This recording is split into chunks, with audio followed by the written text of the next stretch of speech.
Good morning, everyone. Hope you are doing well. Just wanted to give a few updates. I shouldn't say updates, but just kind of background as to what this training is about. So we work extensively with the Federal Highway Administration through U.S. Department of Transportation to administer grants. We have a brand new grants division, which was created through consultation with TSO to better serve the local agencies here in the state. And one aspect of that to keep in mind is while we have been delegated at Maryland State Highway Administration by the federal government certain responsibilities as pertains to grant funding as well as what we call formula funding through the Highway Trust Fund, there are many requirements that come with that. And our role is to help ensure that local agencies are able to comply with the various requirements. And so that is the GPMD's role within the State Highway Administration. Within my office, we coordinate with TSO regularly on a whole host of grants because TSO also has state-funded grant programs that they're administering. So these programs work in concert and are great avenues for funding for local agencies. But we do not want to run afoul of the rules. There are state requirements, there are federal requirements, and it is a process to go through that. Also under my program would be the environmental program, and so we have to work on those projects in concert, both with that unit as well as the EPLD, so that's EPLD, and the grants program. So again, these coordination efforts are deep and long lasting, and we just need to work with you guys all to cooperate to find solutions. The process does take time. There are challenges, but we do get through these challenges on a regular basis through this coordination. And so please listen up, ask questions, use this as an opportunity to ask tough questions since they're not going to be me answering. But I think that I can answer a few, but I think that we have a great team that can answer a lot of questions and get to solutions that you may, for situations you may have. So I will pass it off to my deputy, Imad Gibi. He is very experienced, very capable, and is running mainly our grants team and the RIPT, which is regional planning team. And so he's a great resource. So I'll let him do the hard lifting with the questions, and then we'll pass it off to the experts. Development in the Office of OPP in SHA. So Lamin kind of touched based on this, the creation of a new division, GPMD in SHA. I want to go a little bit deep into that why we made this decision. Basically, this strategic reorganization was done by the support of SHA leaders to mainly facilitate the more coordination with locals.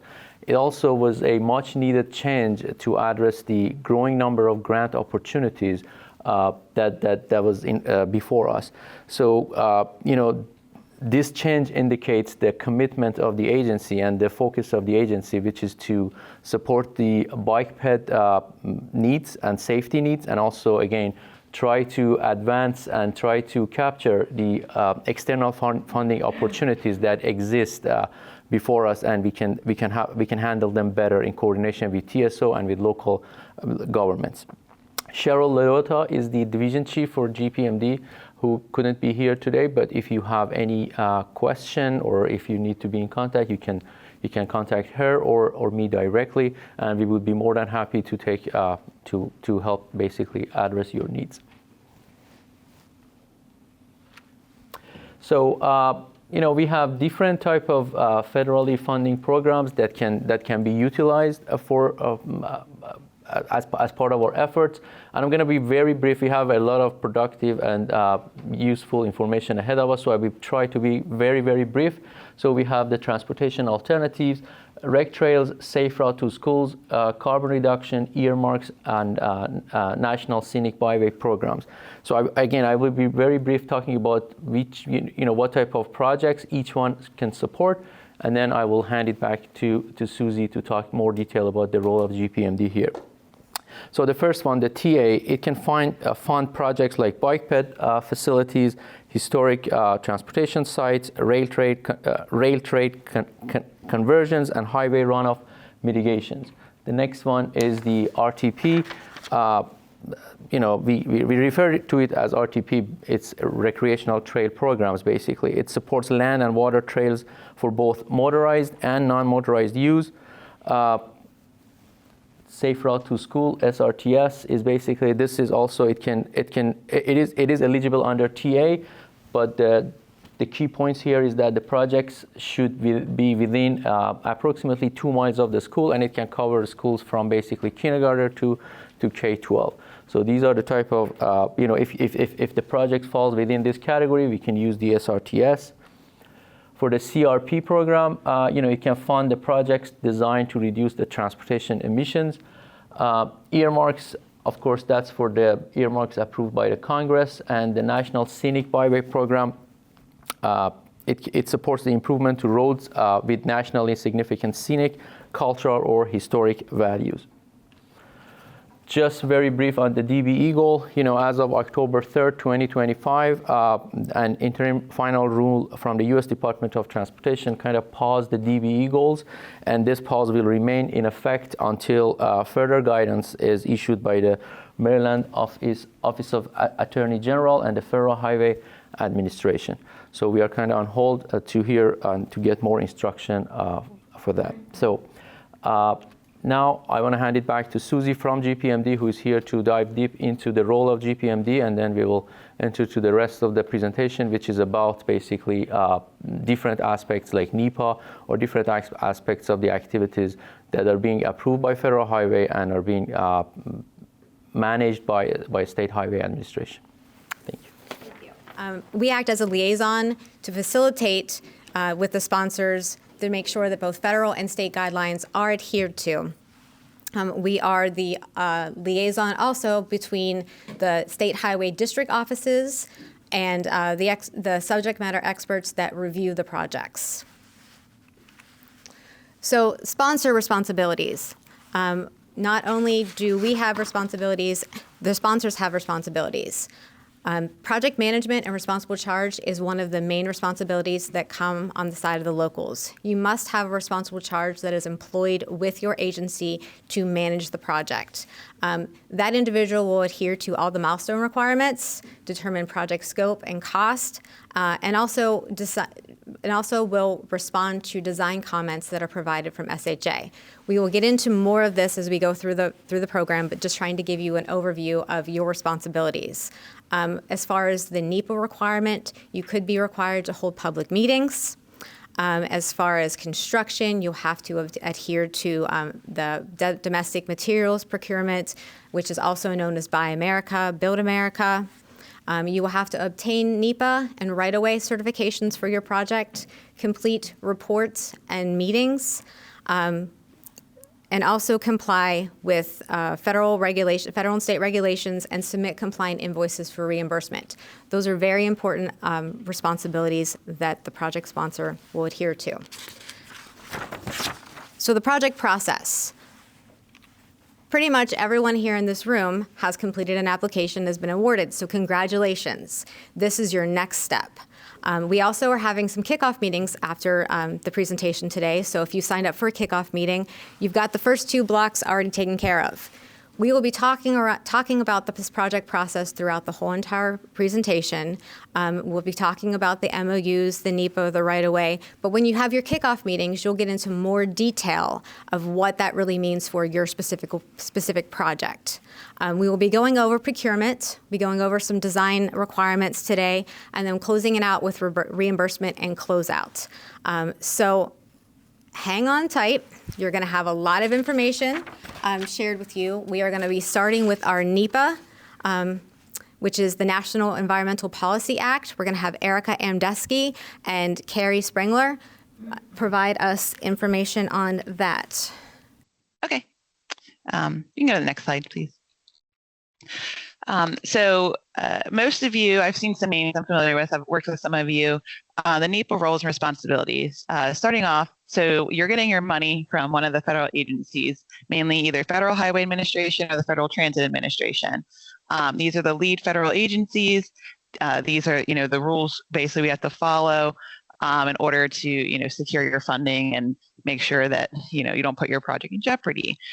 So they're ultimately responsible for these NEPA documents.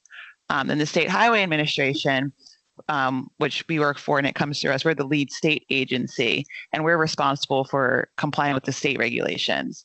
And we have been given that delegated authority by most likely Federal Highway, at least for the grant projects that I work with you guys on. I'll admit I have not had a FTA project yet, but hey, always looking forward to new things.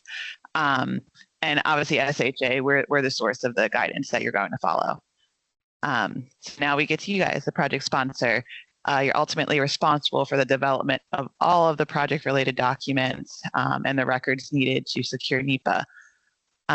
Regulatory agencies you're going to work with and get approvals from include the Maryland Historical Trust, otherwise known as MHT, the Maryland Department of the Environment, MDE, Maryland Department of Natural Resources, DNR, and the United States Fish and Wildlife Service, USFWS. Yeah, they provide the regulatory guidance and they are the experts. So we follow what they say. You got next slide, please. So this is kind of just a little diagram to show you that NEPA considers you have your cultural resources section, which includes historic buildings and structures, archaeological sites, and historic landmarks. Then you have your natural resources, which include aquatic habitats, sensitive species, terrestrial habitats, and air quality. And then finally, you have community resources, which include parklands, right-of-way impacts, and traffic and noise.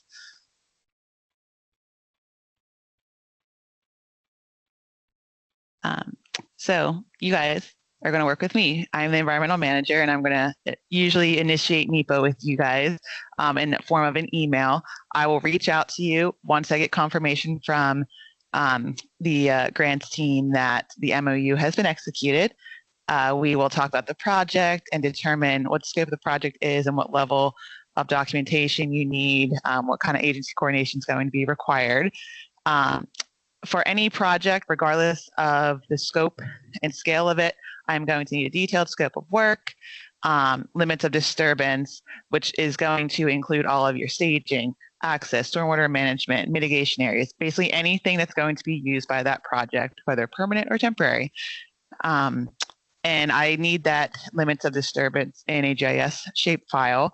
And I have been able, and most of you guys are really good with that, and I can help you out if you need some help figuring that out or developing those shape files, because it's not just me who uses them. The agencies also use the shape files for the individual reviews. And then finally, a location map, so I can confirm, that your limits of disturbance match up to where you say the project should be, or some kind of display or plans if available. It's just to orient ourselves with your project. Okay, so now we get into the things I can assist you with versus what you as the sponsor is fully responsible for. So as the environmental manager, I will assist with submitting the cultural resources and MHT information. I will assist with submitting the U.S. Fish and Wildlife determination keys and the DNR submission for Wildlife and Heritage Service and environmental review programs only. I know that this has changed in the past because even some of you have reached out to me and said, oh, in the past we used to.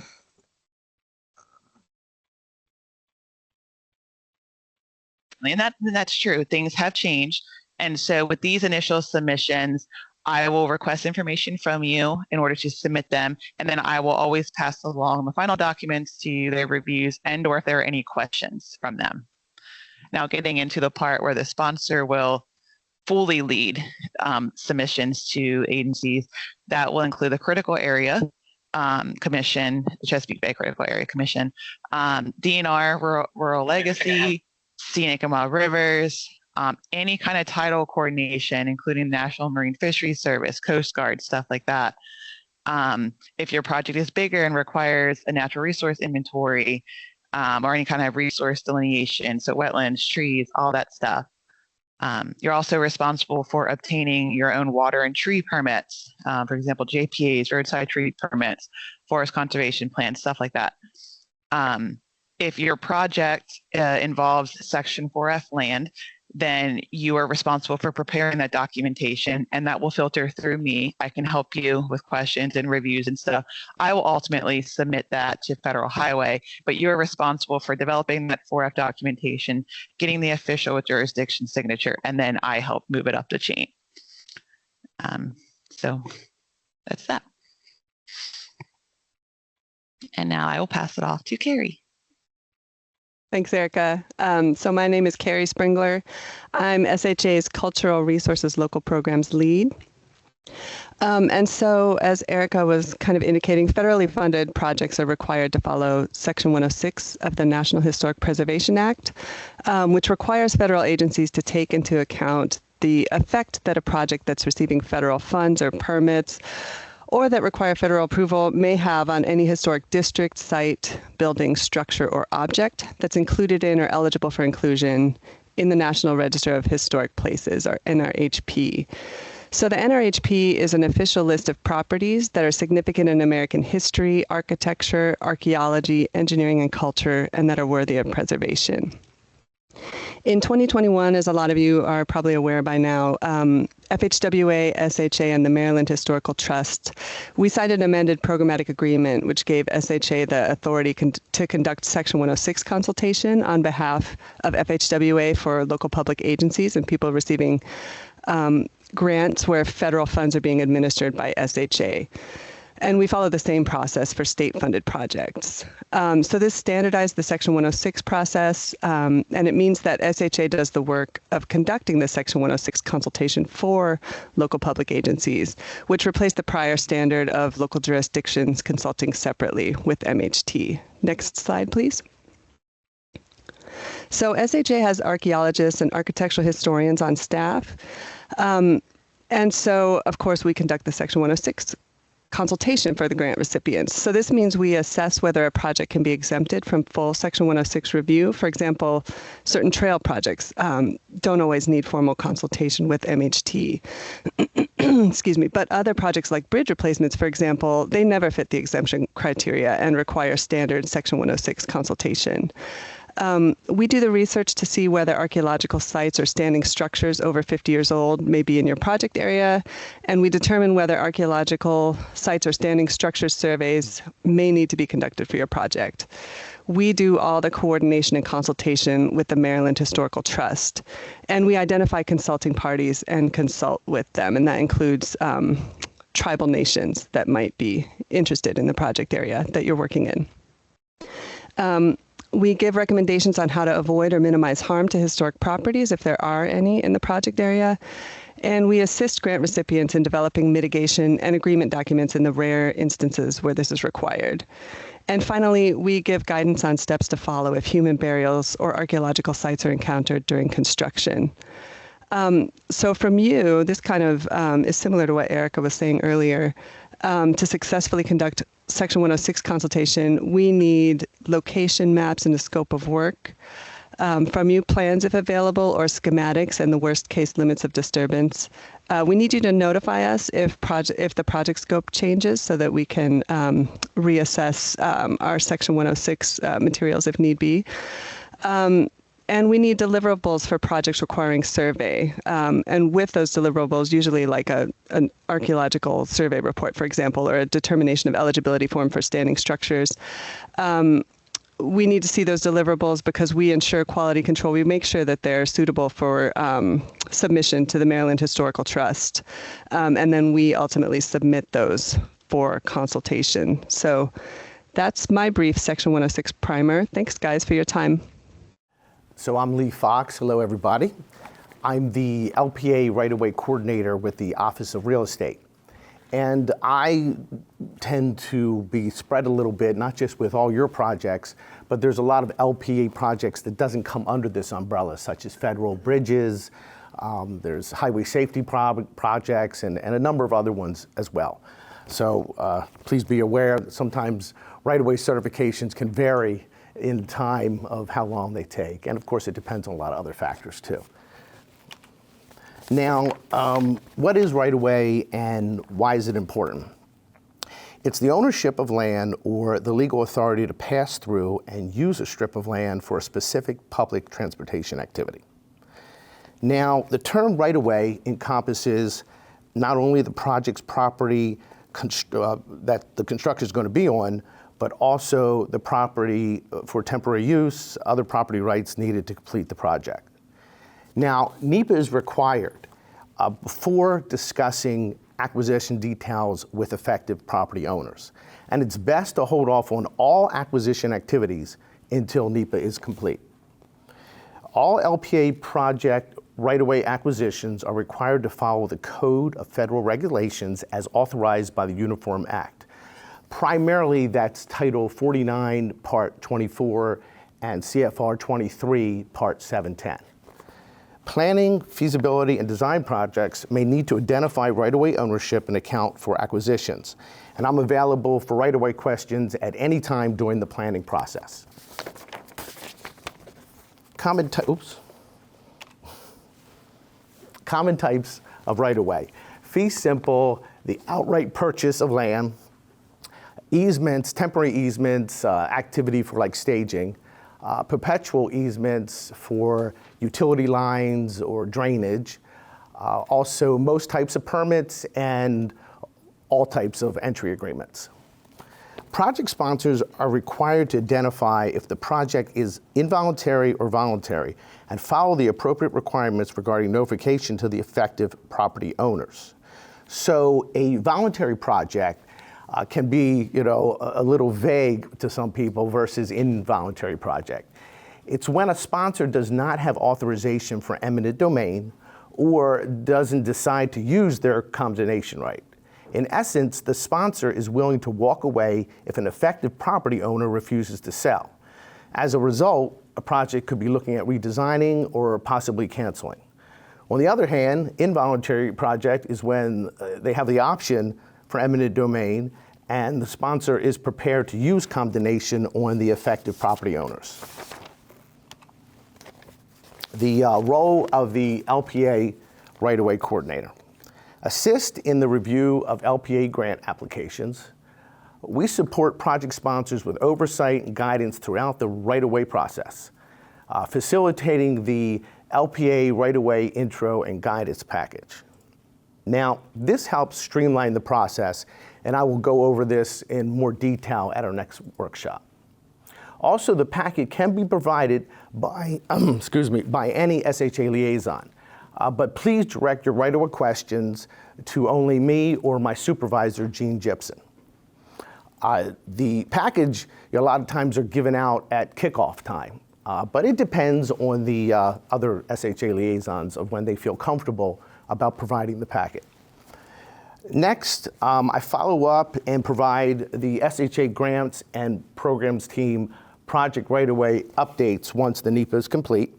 Review the project's right-of-way certification request for compliance and reach out for additional information required to complete the certification. Recommend right-of-way certification to the Office of Real Estate Management for ratification.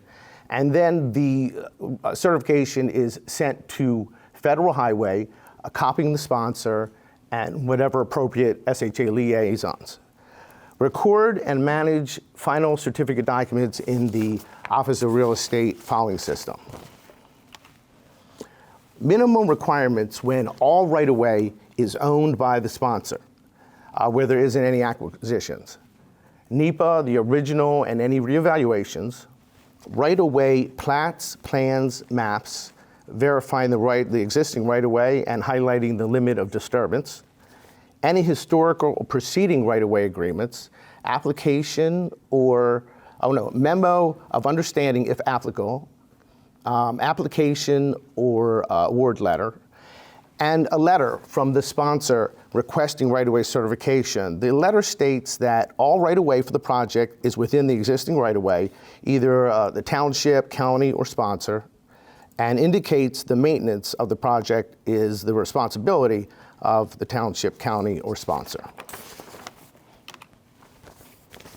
Right-of-way certification is always required before advertising bids, regardless if the work is on the sponsor's existing right-of-way without any acquisitions. All requirements apply to any right-of-way acquired, even if funded with local sources. Now, in addition, Right-of-way considerations are important early in the design stages because projects can face major delays or increased cost for confusing the right-of-way or having issues that require redesign. Most projects have nuances, and I'm glad to discuss the specifics whenever your need arises. Thank you for your attention. Good morning. My name is Damian Chisholm. I am the Consultant Services Division Chief of the Office of Procurement and Contract Management.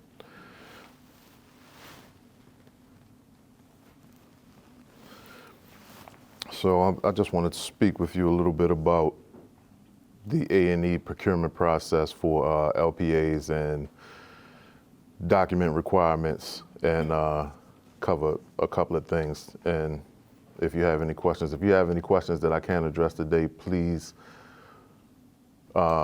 submit an email. If you're in Teams, you can add your question to the chat and we will address it.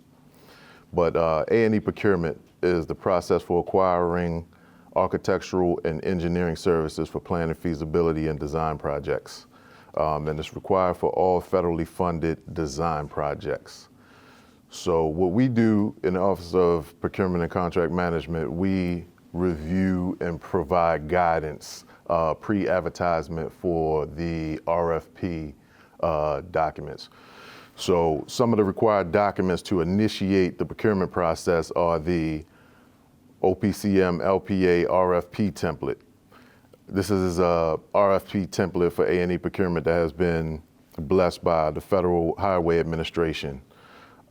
Engineer's estimate is another required document. NEPA documentation, the PCE, programmatic categorical exclusion. MOU, supplemental agreement document. And there is a checklist. I don't have a copy of the checklist to share with you. I'm sure some of you may have seen it, but it's a checklist that requires signature by the LPA on certain sections, GPMD on certain sections, and OPCM prior to an advertisement. Federal aid programming signature is required after the fact, after advertisement. Any attachments that would be included in the solicitation would also be required documentation for OPM submission, and we generally require 2 weeks to review the documentation. And once we review, when we review the actual RFP template, we generally provide comments within the document and provide that back to the LPA. And the LPA, if there are any pending actions following our comments, then the LPA will provide that back to us once the revisions have been made. And if everything has been addressed, then we would sign off approving or giving a notice to advertise. And once we sign off on the document, we're still available for guidance if need be. Any questions that you have, you can definitely contact me or OPCM personnel, or if you send your questions through GPMD personnel, we can, they'll get it to us and we will address it. So good morning, my name is Brittany Jackson. I'm the Grants and Programs Management Division Team Leader. So once OPCM signs off, you'll be turned back over to the Grants and Programs Management Division. So we will give you notice to advertise, as Damian said. This is a letter, and then projects are to be advertised for a minimum of 28 days on EMA. Once you get that, the sponsor will review the proposal and then submit that to SHA for review. We will give you approval to get the price proposal from the highest ranked consultant based on the technical review. If the price that the consultant provides is within 10% of what the estimated cost that the sponsor submitted, then there's no need for negotiation. If it is above 10%, then you will be required to negotiate to get it back down to within the 10% or agree to move forward with the price above the 10% range. Once that process is completed, then you would get notice to proceed. through Federal Highway. And this process takes about 6 to 8 weeks because this is when we submit the full package to the Federal Aid Programming Division. They'll submit it to Federal Highway, get approval, and then we'll send you a notice of receipt letter. During the advertisement process, the addendums, the addendums really go in the advertisement process. So during that 28 days, if you receive an addendum, SHA is required to review before you can post that to Emma. So that really that will come before you get the notice to proceed. Notice to proceed comes after the process, after you've negotiated the price, advertised, and received your price proposals. Were there any questions about this procurement process? Good morning, everyone. As Susie said, my name is Molly Porter, here to talk about the MDOT Complete Streets policy. So MDOT adopted a new Complete Streets policy effective June 1st of 2024 to facilitate the planning, design, and construction of transportation options that are safer and more accessible for all users. So how does this apply to LPA projects? All capital improvement projects, including LPA projects within MDOT right-of-way, are subject to this policy and will be required to develop a Complete Streets objective statement. The Complete Streets objective statement is to identify what is the transportation problem and how is it being addressed by this project. Your SHA program liaison has a template for Complete Streets objective statements as they apply to LPA projects and guidance to start developing these. So as you reach that point in the process, please feel free to reach out to your program liaison with any questions about this policy, how and if it applies to your project, and what needs to be included in the objective statement. But also happy to talk to anyone about this policy and how it applies to your project at any time. So thank you. Hi, Sean McEvely. I'm a consultant with the Rossi Group, and we support GMPD with milestone reviews. I guess first I'd like to congratulate Susie on pronouncing my last name correctly, so that's a plus.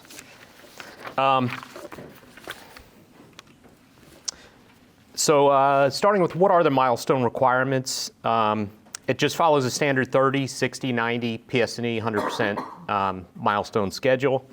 At each milestone, the subrecipient / LPA will submit to GMPD, and GMPD will then distribute the plans among the different SHA sections for a thorough review.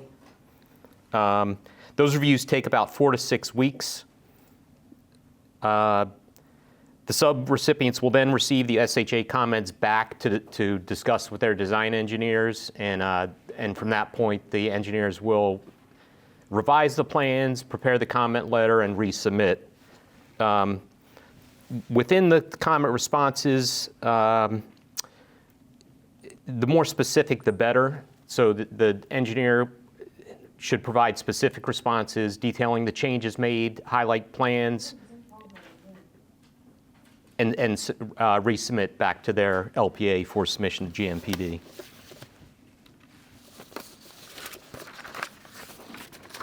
So getting into each milestone review, requirements, these are just general requirements. Generally at the 30% review, it's not, obviously all documents won't be on hand, so it's basically plans and cost estimate to be submitted.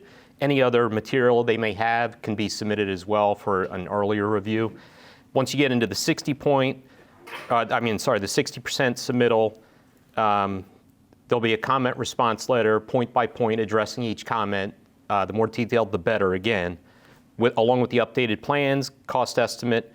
Any waivers at this point should be in the works, at least submitted or thought about. So any waivers that are submitted should be requested or should be submitted with submission as well.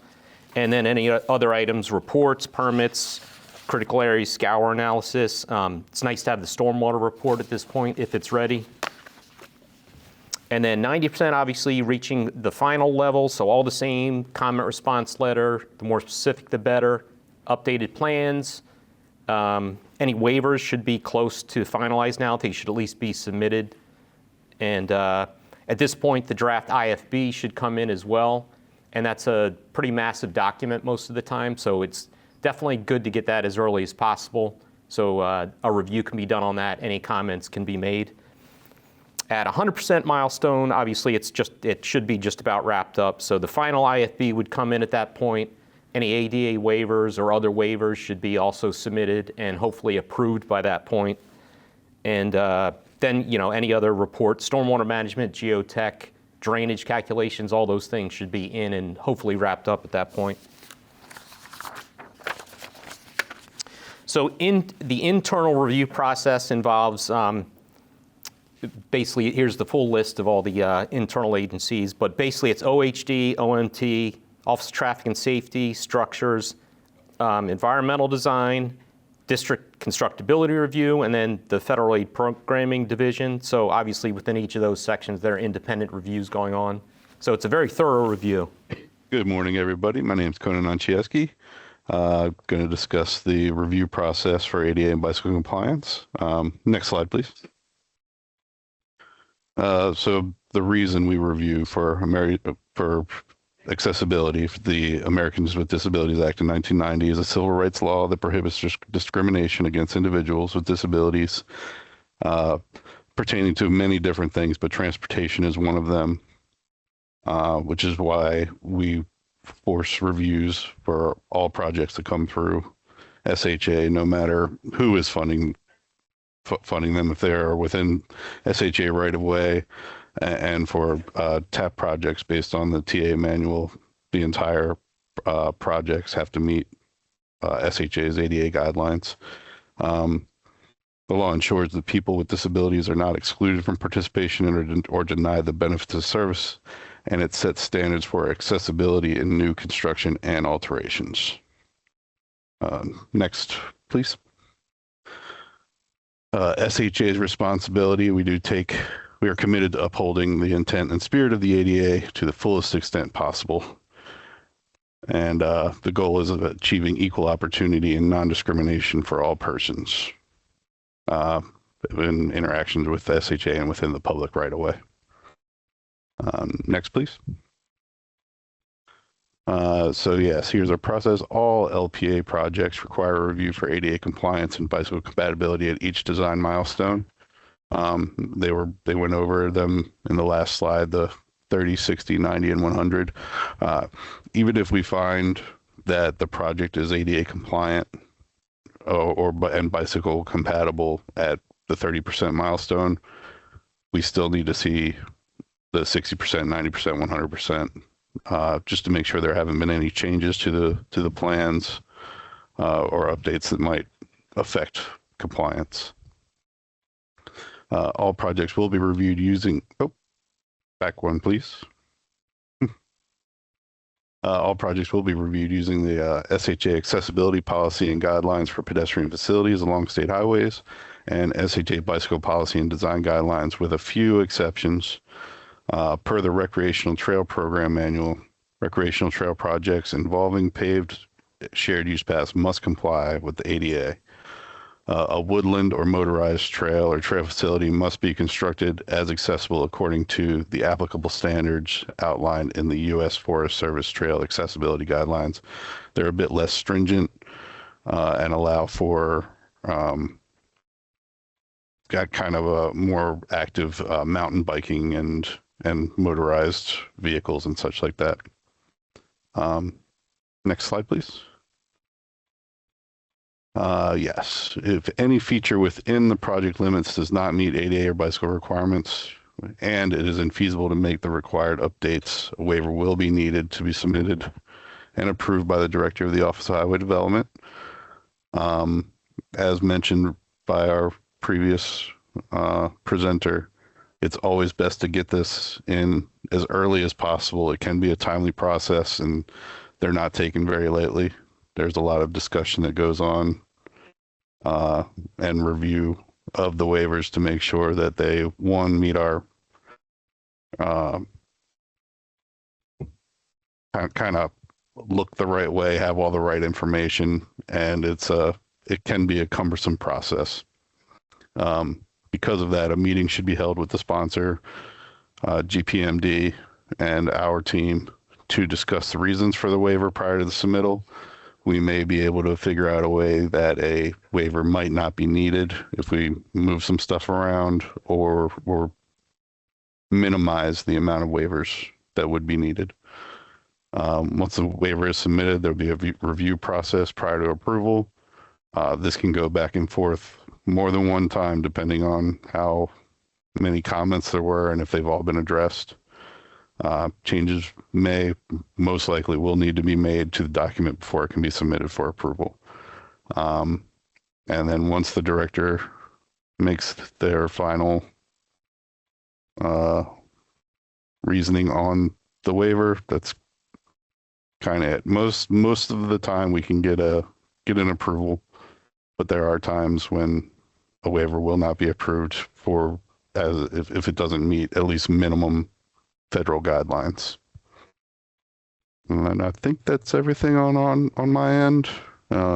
Please reach out if you have any questions. I know they have the code in the beginning, and if there's anything you want to put into the chat, we could answer possibly at the end of the presentation. Thanks, everybody. Good morning, everybody. My name's Dana Morse. I'm with the Office of Structures from the Structures Engineering Division. So just a little bit of background. Office of Structures, we have designated authority for reviewing plans for projects receiving federal funding. So kind of what we're looking for is structures that meet certain criteria.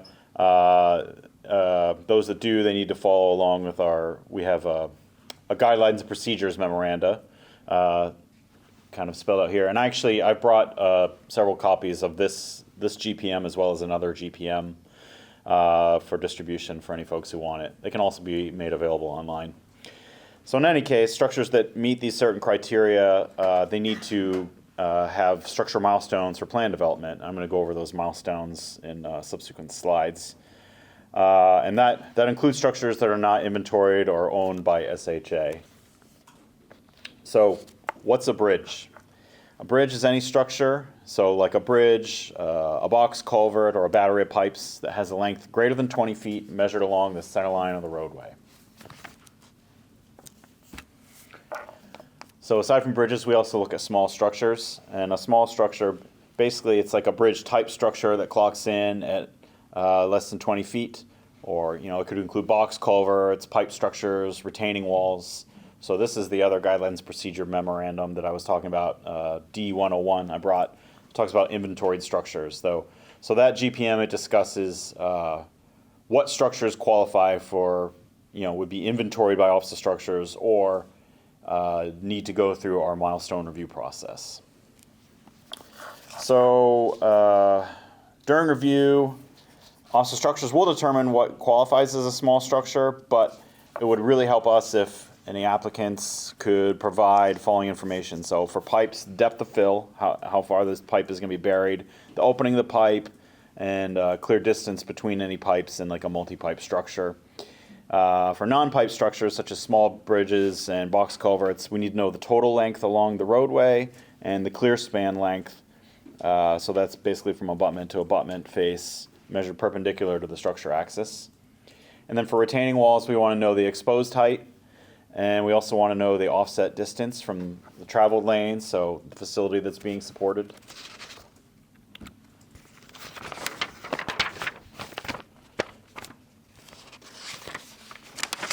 Is there anything else I want to say about that? All right, so what's the purpose of our review? So typically our comments, they're related to structural appropriateness, constructability. Is this something that can be built? And then, yeah. See, the comments could also relate to long-term performance of the structure, future maintenance requirements. So do we see something that we think is going to cause problems over time, something that might not age well, that kind of thing. And then sort of lastly, structures need to be made safe. So they need to have a design in accordance with the AASHTO LRFD bridge specifications. They need to have railings that are compliant with MASH. So those are things we're looking for. All right, so more about milestone processes. This is kind of generally similar and can sort of be looked at in parallel with the project milestone process. But we have three that we're looking for highway structures. So type, size, and location, TS&L. foundation review, and then structural review. And they're roughly at 30, 60, 90% as well, so similar to the project milestones. The reviews need to be made in order, and they can't be combined without prior approval from our office. We have plan development checklists that outline the expectations at each of these milestone reviews, and we can provide those upon request. So the first milestone is type, size, and location, or TSNL. It's roughly 30% plans. So for structural analysis, our expectation would be that the designer has evaluated the structural adequacy of the superstructure to verify that it will work as shown. For hydrology and hydraulics, refer to the Office of Structures Manual for Hydrologic and Hydraulic Design. That's something that's available on the SHA internet site. Embedded within that bullet is, there's a lot there, so it's really summing up a lot there. But it's in the manual.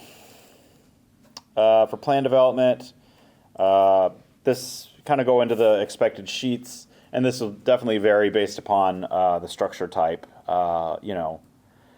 A retaining wall is not going to have a pier plan and elevation, for example, but the relevant sheets for the structure type are needed at that submittal.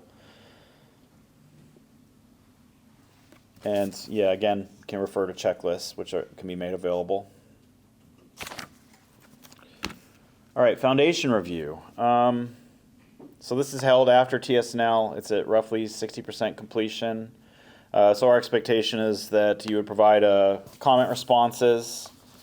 We'll need foundation borings and a geotech report, foundation report, scour evaluation, and then plan development showing that TSNL comments have been addressed, and then any of the other required sheets such as boring log sheets for a foundation review submittal.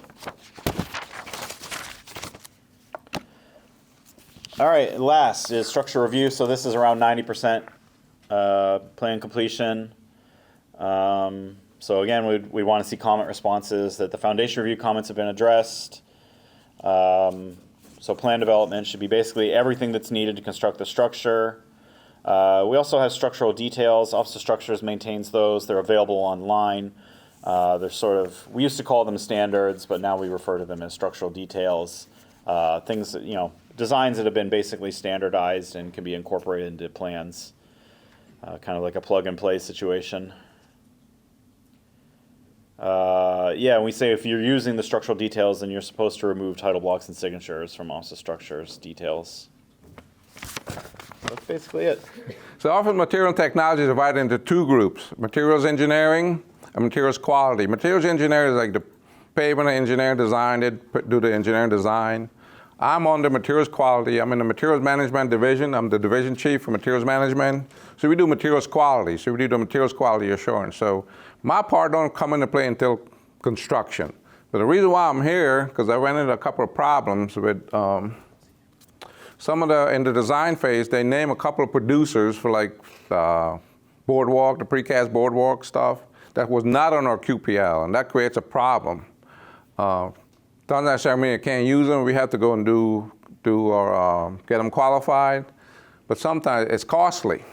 Sometimes some of these, the main thing is the rails and trails are where I have challenges with.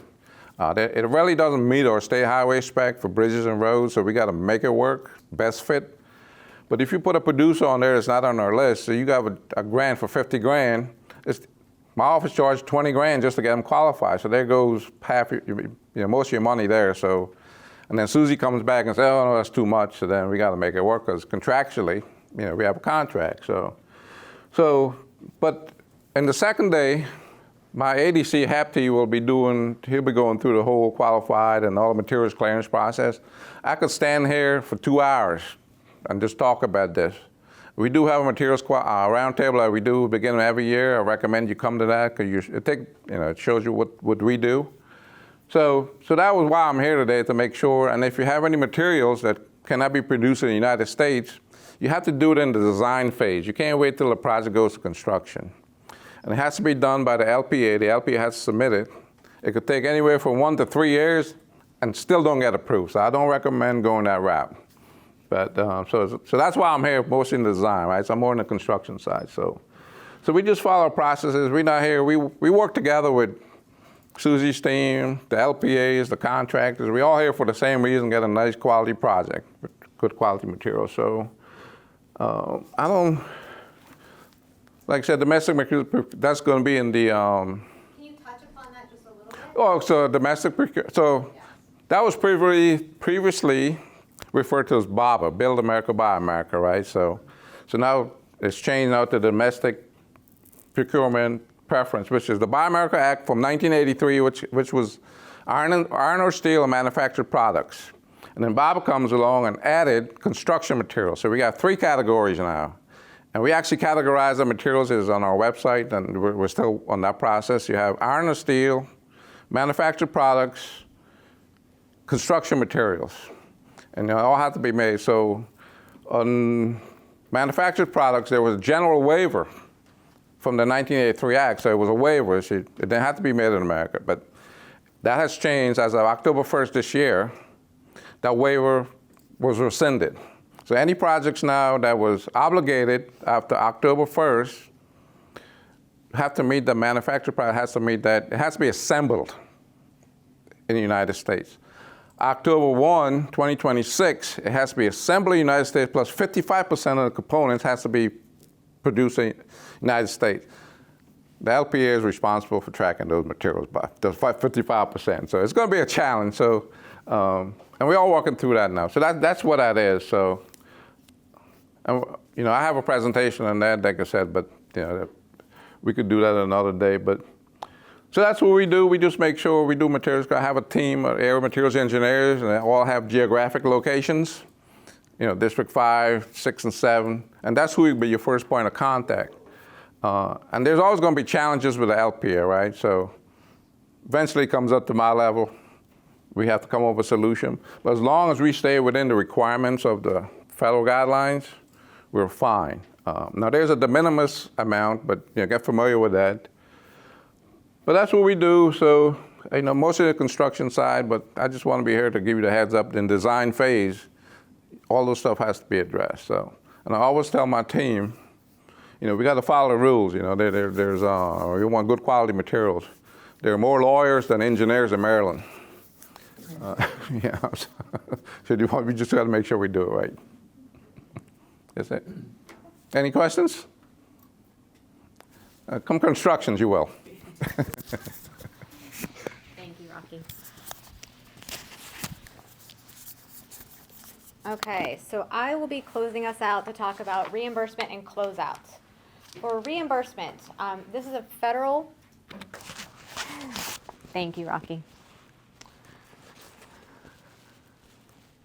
Okay, so I will be closing us out to talk about reimbursement and closeouts. For reimbursement, this is a federal aid transportation program administered by SHA. We will operate the reimbursement basis. The subrecipient, after completing the necessary steps for approval, which is OMT, making sure that the subrecipient has paid for the invoice first, will then send the reimbursement to the GPMD team for us to process. The subrecipient is responsible for paying the invoice first and then comes to us for the reimbursement process. We will reimburse up to 80% of the total eligible project cost. That'll be discussed with you at your kickoff meeting, so you know exactly what you're responsible for as far as match, what the award is. You'll get all the funding breakdown at your kickoff meeting. The subrecipient submits a request to SHA using a formal procedure. We have a cover letter. There's several identifying information that needs to be completed on the cover letter. We also ask for the proof of payment, the invoice. A lot of construction projects provide AIA documents. Design projects will provide something similar in an invoice from the firm that's doing the design work. So we ask for that information to be submitted to us. We also ask for that to be done on a monthly or quarterly basis. If your project is obligated with federal funds and it is inactive for a year, that ends up on Federal Highway's naughty list. That does not go very well with Federal Highway. If you're not moving your project along and submitting requests and obtaining your reimbursements, they look at that as the possibility of you not needing those funds. So we do not want to have the project hit the inactive list. We always need to keep it moving.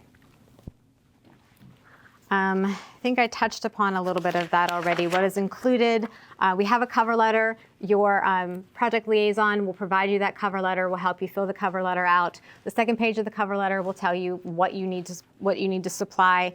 This information includes the project name, sponsor's name, the federal ID number, the state and federal contract numbers.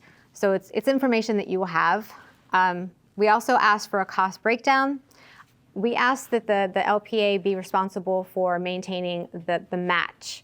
Like I said, we will reimburse 80% of the total project cost. 20% is on behalf of the LPA, which that is considered your match. You will need to monitor your match to make sure that you are meeting that amount. In addition, you need a copy of the invoice, proof of payment, and match documentation when it's submitted. The subrecipient responsibility, provide the 20% match. Clear documentation, your match is being monitored and documented. For rec trails, there's a couple things that you can include in kind match. That will be discussed with you at your kickoff meeting when it's project specific, and you can know what you can and cannot use for match. Project costs that exceed the award amounts will be the responsibility of the subrecipient. Sometimes you are awarded an amount, the cost of your project may increase. That does not mean that your award automatically increases. You will have to come back to GPMD with a formal letter asking for an increase in awarded funds. If the funds are available, you may be granted the increase, but it's not an automatic increase just because the cost of the project have increased. Let's see. We have closeouts. So with the closeout, the final reimbursement allows the same guidelines as every other reimbursement. However, on the letter, you'll have to signify final, so we know that it is your final reimbursement for this project. For planning and feasibility projects, we will need to see the final outcome of the plans or the final feasibility in order to close out the project. We can't just assume the draft is what it is. We have to see the finalized. We have subject matter experts that will look at the feasibility study, will look at the design, and comply that it is finalized. For the final milestone has been met, once the final milestone has been met and the final reimbursement has been processed, the subrecipient will receive a closeout letter from our office letting you know that project is officially closed out. So like I said, there's a lot of nuances that go with specific projects, design, construction, as far as closeouts. Construction closeout is a lot lengthier. Design is not as heavy in the audit areas, but we need to make sure that we have all of these items and they have been reviewed before closeout. So changes forthcoming.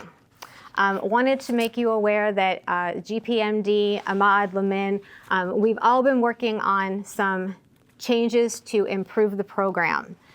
First and foremost, we are working on a new improved LPA website, which will be a one-stop location for all of our manuals, guidance that we can provide, milestones as far as the design milestones. So working on getting this up and running so you have a one-stop shop to go find all this information. We know that it is placed on our internets and our SHA websites, but it's not always user-friendly, so we're working on that. Another item that we're working on is updating the subrecipient manuals. We've been working with the LPA Council, which has just been reunited a few months ago, trying to hash out the LPA manuals and get them more user-friendly, get more detailed, combining the manuals into one. That way you have a section, you have one manual with all the sections, Safe Routes to School, TA, rec trails. You won't have to go out and look for this information. It'll be a one-stop shop. It is taking us a long time to go through that and make sure that everything is in sync, but we are very diligently working on that. Updates to the current one-stop application. When you completed your application for your award, you went on to One Stop and you did it through a computer basis.